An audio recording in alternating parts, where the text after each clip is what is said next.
Salut tout le monde, c'est Costel. Alors dans cette vidéo, je vais vous parler une fois de plus du masque DJ FPV System, le voilà. Mais simplement, je vais vous montrer les 6 options que j'ai rajoutées dessus. On va voir ça en détail ensemble.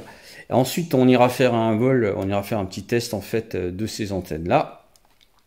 Et je vous donnerai à la fin de cette vidéo ma façon de voir les choses concernant ce masque par rapport, enfin ces lunettes plutôt, par rapport au Fat Shark que j'ai eu. Et je vous dirai ce que j'en pense, mais vraiment concrètement, qu'est-ce que ça change entre ça et les Fat Shark. Allez, c'est parti. La première modification en fait que j'ai faite, c'est le remplacement de la mousse ici. Voilà, cette mousse est beaucoup plus confortable en fait. Elle permet de ne pas avoir finalement des entrées de lumière. Au début, c'était un petit peu compliqué pour moi, mais avec le temps, elle prend la forme de votre visage et je trouve ça très très confortable. La deuxième modification que j'ai faite, c'est que j'ai remplacé donc le strap classique qui était donc en 3 points, qui était vraiment pas confortable, par un strap, bon, moi c'est un Etix quoi, mais super, il est très très très confortable. Je peux rapidement le mettre sur la tête. J'ai pas besoin de le régler parce que quand vous avez le 3 points, vous êtes obligé de le régler. Ça prend pas mal de secondes et si vous êtes en vol, vous perdez pas mal de temps pour le régler. Et souvent il faut les 2 mains, donc c'est pas super top.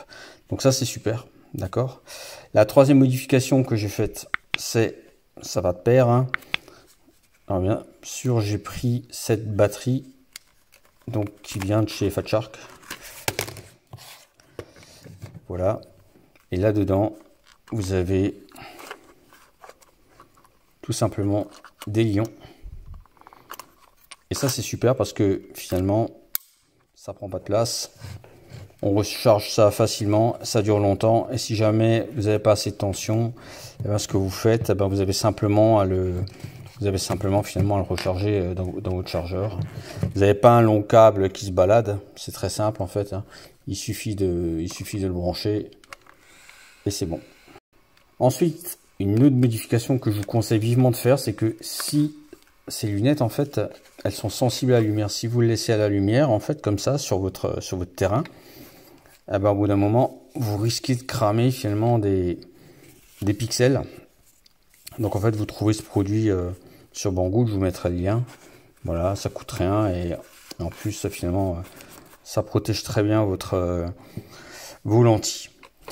Ensuite, bien entendu, vu que je vole en analogique, j'ai aussi remplacé donc le module. Donc je vous mets le lien en haut à droite.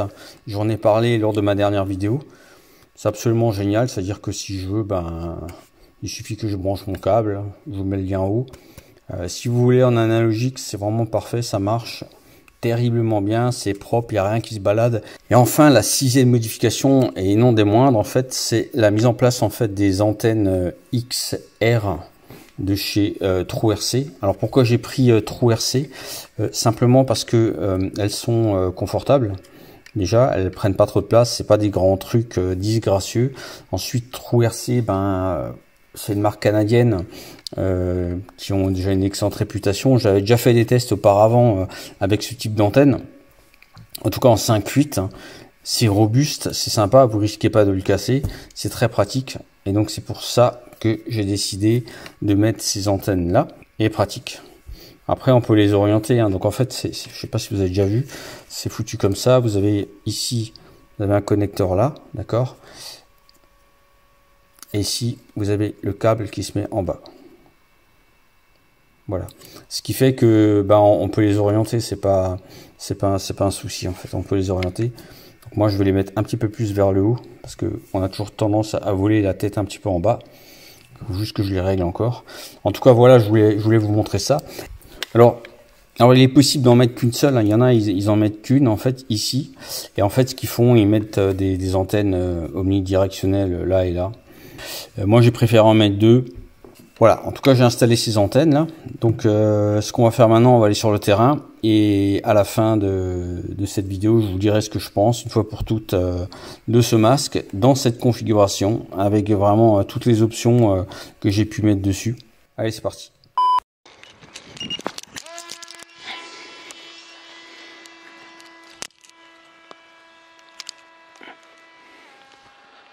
Alors c'est parti, décollage.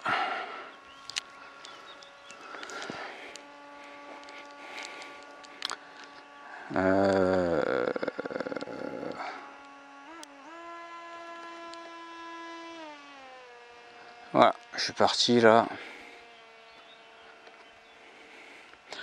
Avec les nouvelles antennes. Alors devant moi j'ai un grand champ de maïs là. Et donc le maïs il est bien haut, il doit faire à peu près déjà 1,80 m en cette saison. Alors je vais vous expliquer ce que je pense un petit peu du masque. Donc effectivement j'avais avant les Fat Shark HD3. Et je dois dire que j'en étais ravi. Alors je vais vous expliquer un petit peu les différences. Alors première chose, moi je porte des lunettes, donc c'est vrai que pour moi c'est plus simple de prendre le masque DJI, parce que ben, je mets dessus, j'ai mes lunettes et puis hop je vole quoi. C'est la première différence, alors que sur les Fat Shark j'avais les verres correcteurs. Donc si ma vue elle évolue, ben, je suis obligé aussi de faire évoluer les verres correcteurs. Mais bon, à la limite, ça on s'en fout, c'est pas le cas de tout le monde. Après, la grosse différence qu'il y a, c'est que les Fat Shark, en fait, elles étaient beaucoup plus légères. Je les mettais, et puis c'était super simple et moins encombrante. Les lunettes DJI, en fait, le masque, en fait, il est beaucoup plus encombrant. On le sent, il est plus lourd, ça c'est clair. Et puis surtout, ça prend plus de place dans un sac hein, ou quelque chose comme ça. Donc ça, c'est quand même pas anodin, ça prend beaucoup plus de place. Après bien sûr la qualité d'image, hein, on est en analogique sur des Fat Shark, là on est en numérique. Honnêtement je vais avoir du mal à voler en analogique, vraiment du mal quoi. Voilà, ça c'est vraiment une chose qui est pour moi qui est très différente. Alors le point négatif, et encore une fois c'est pour moi, hein, sur les DJI en fait, il y a quelque chose qui me dérange, c'est quand je vole. Par exemple là je suis en train de voler mais le masque il n'est pas bien calé sur ma tête. Donc je suis obligé un petit peu de... Je perds un petit peu de temps pour le régler. Et donc je suis obligé de... soit de régler un petit peu le focus, soit de régler en fait l'interpupille. Mais c'est très personnel, c'est en fonction de ma correction en fait. C'est-à-dire que je mets plus de temps finalement à le mettre au point que les Fat Shark, sachant que les Fat Shark je les mets sur le nez puis hop c'était bon, je pouvais voler quoi. Là j'ai l'impression qu'il me faut quasiment quelques secondes pour me mettre à l'aise quoi. Voilà. Donc ça c'est le premier point. Enfin c'est pas le premier point, c'est les points suivants. Ensuite, qu'est-ce que je peux vous dire d'autre? Après, l'avantage en fait de ce masque, c'est que vous avez vraiment un tout en un. Alors certes, ça a un certain prix, mais d'une part, vous avez une qualité qui est quand même de très loin, c'est le jour et la nuit entre finalement l'analogique et le numérique. Donc effectivement, ça coûte de l'argent. Mais si vous faites votre calcul, si vous prenez par exemple prenez une Predator V3 ou une caméra assez haut de gamme et vous mettez en analogique et vous mettez un VTX de qualité, et ben tout de suite ça commence à chiffrer. Vous rajoutez les antennes, ça commence à chiffrer. Tandis que là, ma foi, c'est quand même cool quoi. Je trouve que vous mettez le prix mais vous avez tout de suite du bon matos quoi. Et en fait les gens disent que c'est cher, mais honnêtement pour un masque en fait qui est polyvalent, pour lequel vous pouvez tout faire, c'est à dire que vous pouvez voler, en tout cas dans ma configuration, en analogique et en numérique, je trouve ça super. Moi j'aime bien parce que je peux vraiment c'est vraiment un tout en un quoi. J'ai pas besoin de me prendre la tête avec ça, c'est pour moi c'est tout simple. Après, dans les inconvénients, alors moi j'ai l'OSD, vous voyez, mais typiquement l'OSD, peut-être que j'ai peut-être pas tout checké, hein, mais l'OSD en fait quand vous le voyez pas, mais quand on est sur un ciel bleu et que vous avez une écriture blanche, on a du mal à le voir. Donc ça aurait été bien qu'ils mettent un sorte de background derrière en fait les affichages pour pouvoir faire ressortir les informations. Après je suis en 16/9, 16/9 c'est large. C'est très large. Donc en fait, vous cherchez un petit peu les informations à gauche, à droite. On peut le mettre en 4/3, mais en 4/3 finalement en analogique, 4/3 finalement en numérique, c'est un peu dommage. Donc voilà, ce sont des petites choses qui font que c'est des petites remarques hein, au fil de l'eau que je vous le donne. Voilà. Après, je vous dis franchement, je vais avoir beaucoup de mal à revoler avec de l'analogique, et c'est pour ça d'ailleurs que dans les prochaines vidéos, je suis en train de passer ma HC48 là avec la Cadix, donc DJI. Donc, je suis en train de passer tout en DJI parce qu'une fois qu'on a goûté à ça, les amis, je vous le dis, on a beaucoup de mal à passer à autre chose. Bref, on va en revenir au test d'antenne. Donc là, je suis à 500 mètres, le vent est calme, aujourd'hui il fait 23 degrés, il fait pas super chaud, mais il fait bon. Je vais descendre un petit peu plus bas là. Il y a aussi un avantage dont personne ne parle, c'est que avec le DJI, le système FPV de DJI, vous n'avez pas de problème vidéo, vous n'avez pas de glitch. Vous n'avez pas tous ces parasites qu'on avait avant en 1.2 ou en 5.8 en disant ouais t'as des glitches, ça vient de ton moteur, ça vient de ton ESC, ça vient de ton VTX, et on galérait à essayer de savoir pourquoi on avait subitement du bruit dans la vidéo, des parasites. Ça non, avec le DJI FPV vous n'aurez jamais ce problème, ça n'existe pas.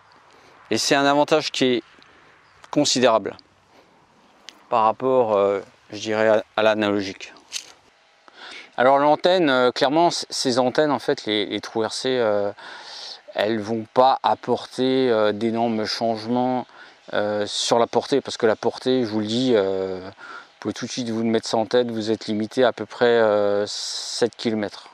Suivant les conditions météo, parce que s'il fait humide, ça va être un petit peu moins, ça faut le savoir. Par contre, ce qui est sûr, c'est que quand vous allez voler bas avec des obstacles, avec ce type d'antenne, vous allez avoir une meilleure qualité. Ça c'est indéniable. Et c'est très appréciable. Là je suis à 2 km, voilà, je suis à 42 mètres de haut. Je rappelle, hein, j'ai vraiment du maïs en face de moi là. J'ai quasiment un mur de maïs devant moi. Mais ça bouge pas, hein. Ça bouge pas du tout. Putain, le câble. Je suis pas passé loin des câbles, hein. Je crois que je suis même passé entre. J'étais en train de regarder autre chose. J'ai vraiment eu du cul. Waouh, petit palpitant là, parce que me taper le câble avec juste l'eau en dessous, bof bof quoi. Voilà, les lignes très haute tension culminent à une hauteur de 45 mètres. Voilà, donc ici, voilà, on est à 3 km, je suis à peu près à 40 mètres d'altitude, j'ai pas de problème de signal quoi. Ok, demi-tour. Je vais pas aller trop loin non plus. Comme dit, c'est très variable en fonction du type de météo. Alors honnêtement, la portée vidéo, c'est pas l'analogique, hein, on va pas se mentir. Mais ça fonctionne quand même vachement bien. Là je reviens. Je vais repasser les lignes de tension. Cette fois-ci, on va éviter de passer entre. J'ai vraiment eu de la chance sur ce coup-là. On voit bien les détails. Altitude 100 mètres là actuellement. Et donc je suis passé juste bien au travers. Voilà, qu'est-ce que je peux vous dire d'autre sur le masque? Oui, il est un peu plus encombrant, il est un petit peu plus lourd, mais on s'y fait très vite, hein. En fait, on s'habitue à l'image et les yeux s'habituent à cette qualité, je dirais. Et c'est pour ça, quand vous repassez en analogique, on voit bien les lignes, hein. Je suis passé bien entre tout à l'heure, sans faire exprès. Oui, donc en fait, l'analogique, j'ai quand même beaucoup de mal, hein. Honnêtement, j'ai vraiment beaucoup de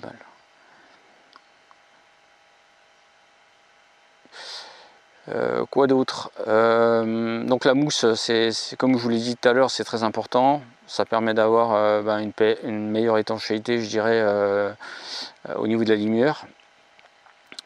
La batterie, j'ai changé parce que le câble, honnêtement, ça me gavait, ça devenait vraiment plus possible.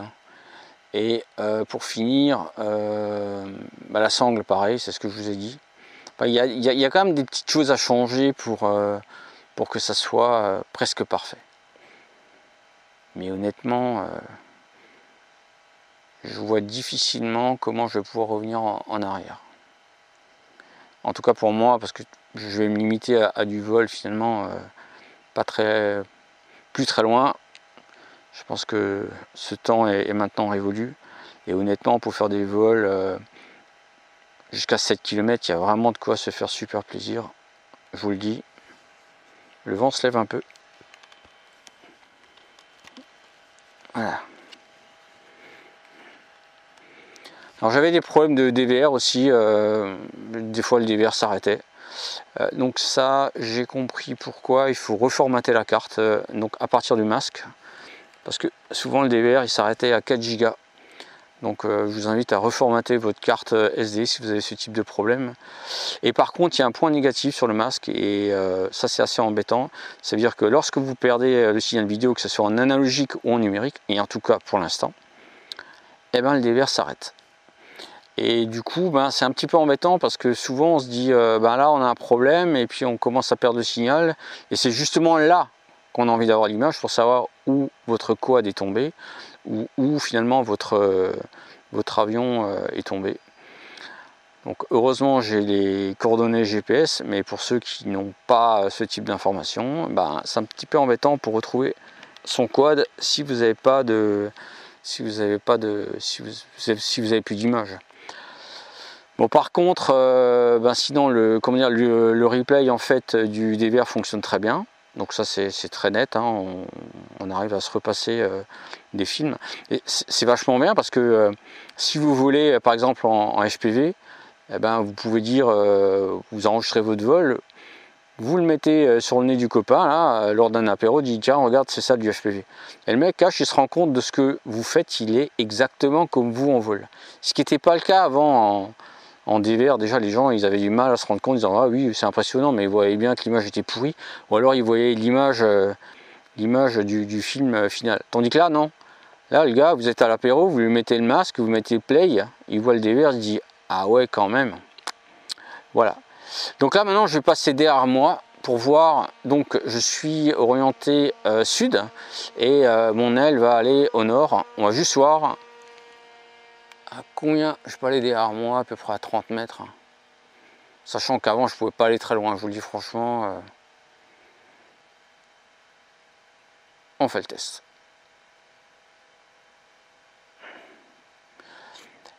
Et ben c'est pas mal du tout les amis, hein. 300 mètres, pas de souci, c'est impressionnant quand même, hein. Je suis quoi? Je suis en 700 mW, hein, juste pour information.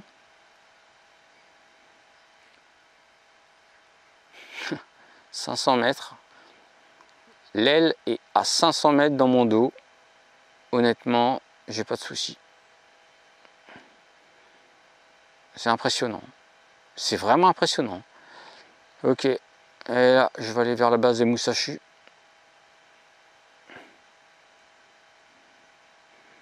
Donc là, je vole à l'est. Et je passe au-dessus des Musashi. En l'occurrence, il y en a un là en bas, là, vous voyez, là, hop. Et je descends. Et ça marche super bien, hein. Je suis derrière, honnêtement. Bon là, là j'ai quelques pixels, mais sinon ça marche super bien. C'est vraiment impressionnant. Je suis très content de ces antennes. Jusqu'à maintenant. Voilà. Je suis en train de réfléchir si j'ai oublié de vous dire quelque chose d'autre encore sur ce masque. Ben non, je pense qu'il faut, si déjà vous investissez dans un produit tel que DJI, je pense qu'il faut pas hésiter à prendre les petits accessoires qui vont avec pour que vous puissiez profiter pleinement de l'image et de la qualité du masque, hein. Voilà, moi honnêtement je trouve ça géant. Voilà. Bah écoutez, je crois que j'ai rien oublié, j'ai beau réfléchir. Si vous avez encore des remarques ou des questions, n'hésitez pas à m'en faire part. Je n'ai plus d'objection je dirais technique sur ce masque, pour moi, ben, il m'a conquis. Je suis vraiment ébahi, c'est vraiment le mot, par la qualité, par le rendu. On pourrait lui reprocher qu'il soit un petit peu peut-être trop lourd. Mais enfin voilà, je vous dis, ce que vous voyez à l'écran, là, c'est ce que moi je vois dans le masque. Donc ben voilà, je suis à... Voilà, vous êtes un oiseau, vous volez là. Vous voyez avec vos yeux des choses que vous ne verrez jamais de la même façon en analogique. Jamais. Généralement, avant, en analogique, il fallait qu'on puisse, comment dire, repasser finalement son film HD pour, pour se rendre compte finalement des détails, quoi. Alors que là, ça n'a rien à voir, quoi. Strictement rien à voir.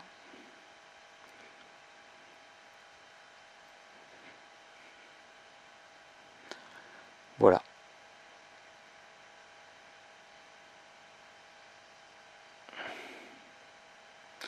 La Z84, ah, voilà, toujours fidèle au poste.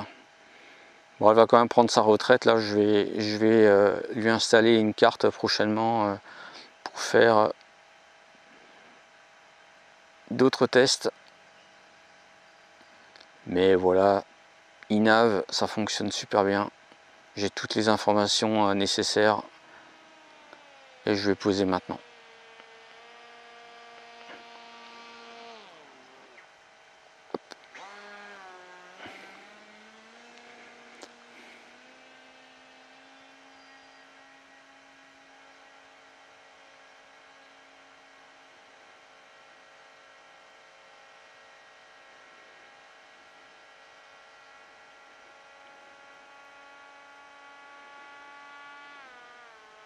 Faut pas se planter dans le maïs parce que franchement il est tellement haut et vous mettez des heures à retrouver vos trails, surtout si vous n'avez pas les données GPS, quoi.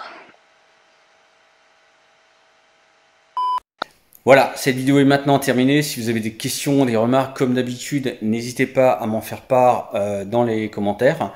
Si vous avez apprécié cette vidéo, ben, vous pouvez me laisser un petit like, ça fait toujours du bien, ça référence bien la chaîne. Et nous, on se retrouve très très prochainement sur une nouvelle thématique à propos de ça, toujours et encore, mais cette fois-ci, non, je vous le dirai, vous verrez à la prochaine. Allez, à bientôt, ciao.